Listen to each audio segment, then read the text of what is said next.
Secretly recorded from deep inside the bowels of a decommissioned missile silo, we bring you the man, one single man who wants to bring light to the darkness and dark to the lightness. Although he's not always right, he is always certain. So now, with security protocols in place, the protesters have been forced back behind the barricades and the blast doors are now sealed.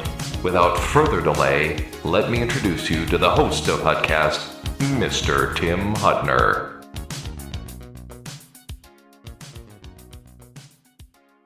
Thank you, Sergeant-at-Arms. You can now take your post. Today on HuttCast, in the studio today is Dave. Dave is a Marine. He's going to get us up to speed on the birthdays, the Marine Corps, when he met Ronald Reagan, and his time in the military. So, for HuttCast, stand by. Are you looking for a home or business security system you can trust? We are ProTech Security Systems. We'd like to say we've been keeping honest people honest and the dishonest something to think about for over 20 years. We offer a variety of services from home to business security, to home theater, access control, and more. Call us for your complimentary consultation on a system that fits your specific needs. Call our office in Osseo, 763-493-2020. Mention you heard this on HuttCast and you will get $50 off your next purchase. We are ProTech Security. Welcome to HuttCast. Dave is in our studio today, as I said in our pre-roll, and Dave's a Marine, and I just thought this would be a good show for people out in the world to listen to and understand what the birthday is for the Marines. We've seen it all over the pages, the date book, out in the world. So, Dave, welcome to the studio. Thanks for having me, Tim. Okay, tell us about your time when you were a young lad and you just got out of school, and here we are joining up with the service. Yeah, I grew up in Richfield back in the 80s, and right out of high school, I did join the United States Marine Corps. I was in from 1986 till 1992. At the start, you go to initial training, which is boot camp in San Diego, and then I was selected to be a part of the Presidential Guard unit up at Camp David. I was kind of have a pre-screening process and basic training, and then afterwards there's some other screenings that happen, and eventually you do wind up at Camp David. And I was able to serve while President Reagan was in office. So yeah, it was quite a privilege. Wow, what a great honor that is. So when you did this, let's start with the beginning. So I mentioned earlier, I think we went to San Diego. Is that correct?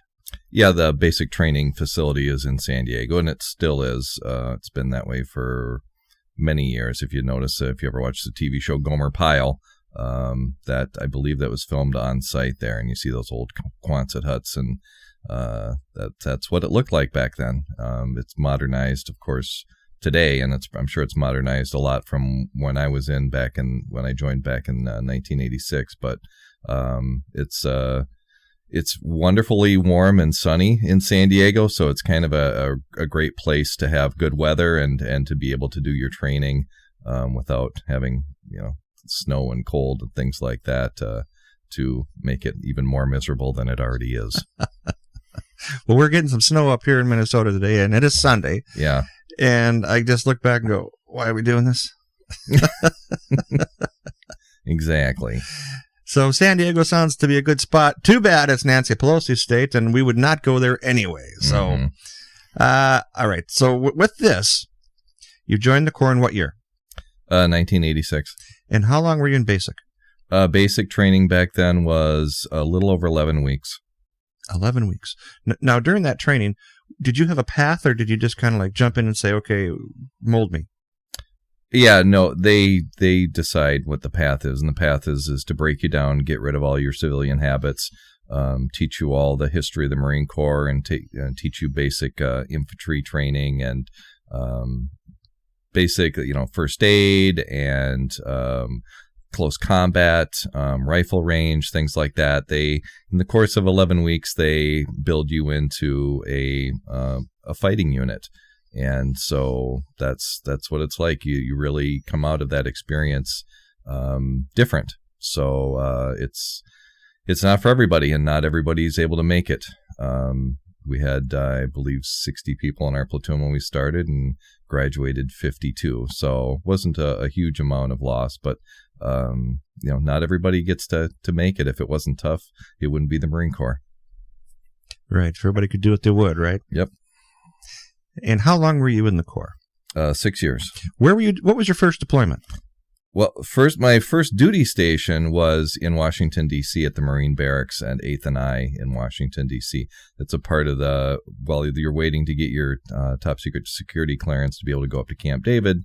They bring you there, and you're part of the guard unit, guard the Commandant of the Marine Corps, the Chief Naval Operations, and do some State Department security details, things like that. So that was the first duty station I was assigned to. And then after that, once I got my top secret clearance approved, then I was sent up to Camp David. And from there, after my time at Camp David, I was stationed in Camp Lejeune, North Carolina, where I did do actual, what is technically considered a deployment, which is anytime you're going to be out of the United States, out of CONUS, continental United States. Spent some time in Honduras, Panama, and eventually over into Desert Storm. I see. Yeah, okay, so that sounds like a whole lot of places. And how many years was that? That was 6 years. 6 full years. At what point of your, I don't want to call it deployment, but what of your service were you up at Camp David with President Reagan? That was in 1987 through 1989. The February of 1989 was when I left there. I see. What did the Marine Corps do to prep you for this, Mr. Reagan's visit? Well, while we were at the barracks in D.C., we did different training. We did guard duty, which is what we wound up doing up at Camp David. Camp David set up so there's security by the Marines, and of course the Secret Service does the presidential, close quarters security for the president. So there was just regular training. I can't get into a whole lot of it, but we did train with the Secret Service and the FBI as a part of the prep for being up there. And with all that training, and of course I understand some of it's probably under OPSEC, and you can't speak about it now, but what were you thinking when you were that young of a lad and all of a sudden you're about to meet the president? Well, it can be a little, scary because, you've never been around someone like that before. You're around generals and colonels and people like that, but being around the president is a different experience. So we're prepped for it. We're told what to say, yes, Mr. President, no, Mr. President, things like that. Mm-hmm. So it's a very humbling experience. Well, a lot of people have enjoyed him as a president, and I can tell you I'm one of those as well. So with that, you're a young lad, you meet him. Again, just what's going through your mind when you see him? At first it was, wow, he's very old looking. When they're on TV, yeah, they obviously have a lot of makeup and they're prepped for normal viewing of people through the television and whatnot. It's different when they're in person. And when I met Nancy, the first lady, yep. Very small, in comparison to myself in stature, and it was very interesting just to see her in real life and realize how short and kind of frail. I met them at the very end of their time in office, so they were obviously they were old at that point in time, mm-hmm. and so it was a little shocking to see them in that condition right up close, because just like anybody gets older, they get more frail and right. Well, you get old. Mm-hmm. And with those guys meeting you, did they talk to you? How did they address you as a corps? You mean the president? Yeah, both of them. They were just very friendly. They would say hi, how are you? There wasn't a lot of intimate interaction. There was a time when there was a luncheon where the president was in with the Marine detachment. I missed that. I was not able to attend that. However, the gentleman that I was assigned with up there that did get to, they said he just kind of ate and told stories and was just super friendly. So he was just being a human and not politicking. Oh, not at all. Nope. Just more like a grandfather telling stories. Is that right? Yep. So just one of the guys, Papa San, comes in, and here we are. Yes. How cool is that? Yeah, pretty neat. And not many people have been around a president, like you said.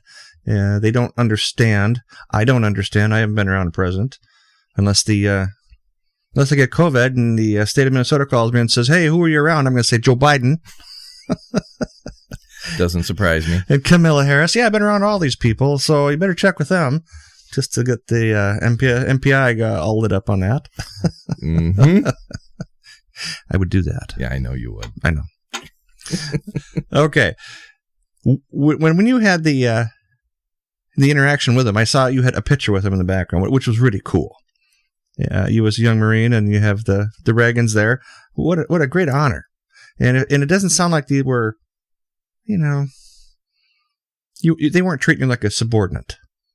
Yeah, every Christmas while they were in office, as far as I know, I was only there for a couple of the years, they would, as a sort of a present to the staff that were at Camp David, they would have a picture taken with whoever you are and with them. Mm-hmm. And that was their way of saying thank you, is you'll always have that photo of yourself with the president and first lady. So that's how that came about. That's tradition. Wow. And you have that picture today. Mm-hmm. Yeah, that's pretty cool.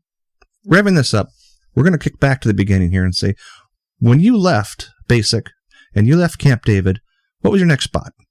That's when I went down to Camp Lejeune, North Carolina, and I was a part of an infantry unit, 1st Battalion, 6th Marines, a part of the 2nd Marine Division. And while you're in the infantry, or the grunts as it's called, you do a lot of training. We did jungle warfare training, mountain warfare training, and did some security assignments down in Central America. If you can remember back in the 1980s, that was the hot spot. It was Central America, and that was the focus of all of our training. Right before I was deployed to the Gulf War, I was deployed to Okinawa for jungle warfare school, and it was a 6-month deployment, and it was interrupted by Saddam Hussein invading Kuwait, and our assignment changed. They pulled us out of the jungle, put us on boats, and headed over to Saudi Arabia to get ready to defend.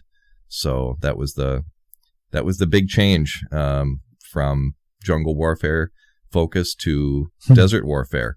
And if you notice back then, all the uniforms were green, and we did not have a large stockpile of desert camo. And of course now you'll see desert camo very common in uniform, in the battle dress uniform for Marines and Army, and it's now an established thing that we are desert warriors.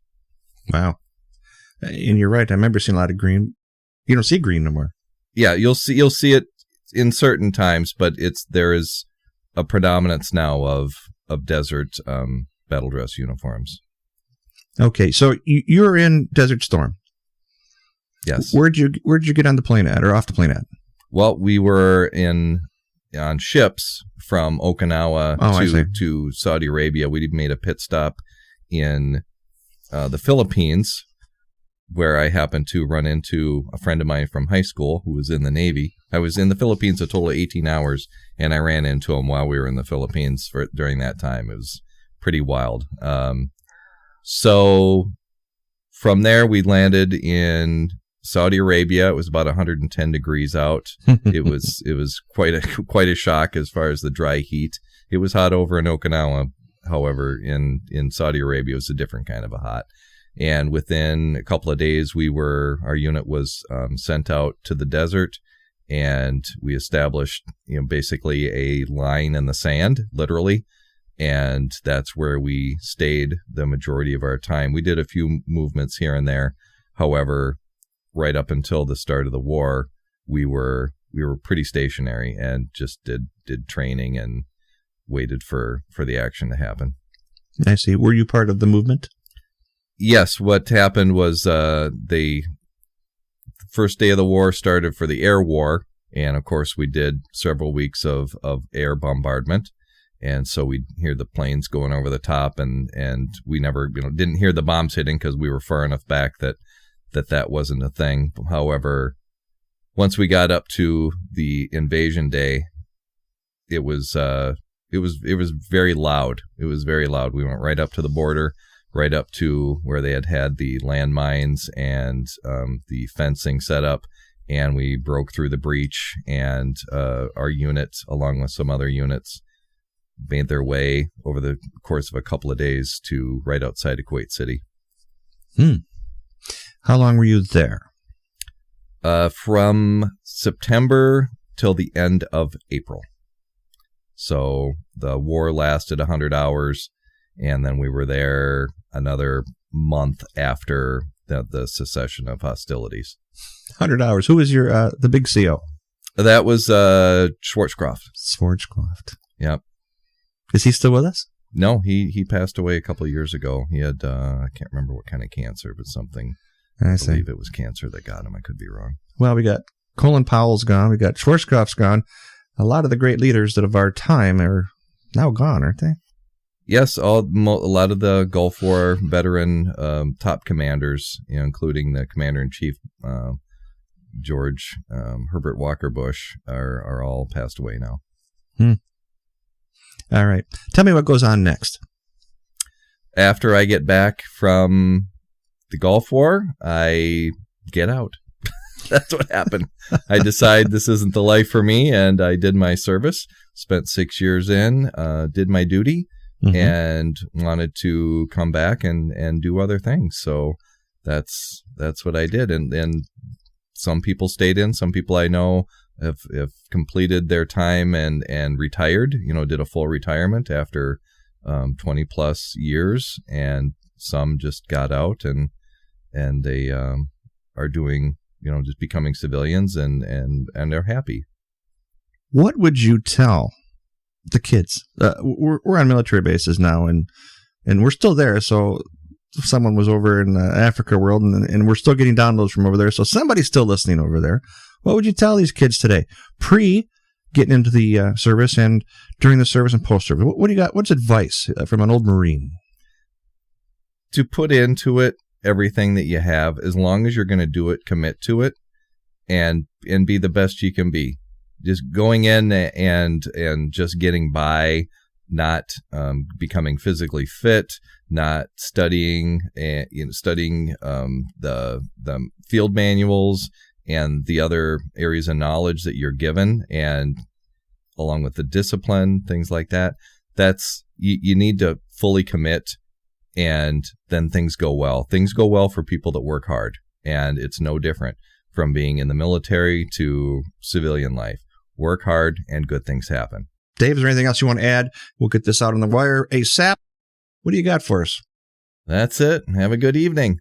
Okay. For HuttCast, we appreciate you tuning in, and we'll be back soon. So stand by, and we will have some coverage of the Kim Potter trial. So thanks again, everybody. And that's a wrap for HuttCast. HuttCast is, again, a pragmatic approach to seeing things how some people see them. If you like our show, give us a thumbs up on the Facebook site. Again, for HuttCast, thank you again. Have a wonderful evening.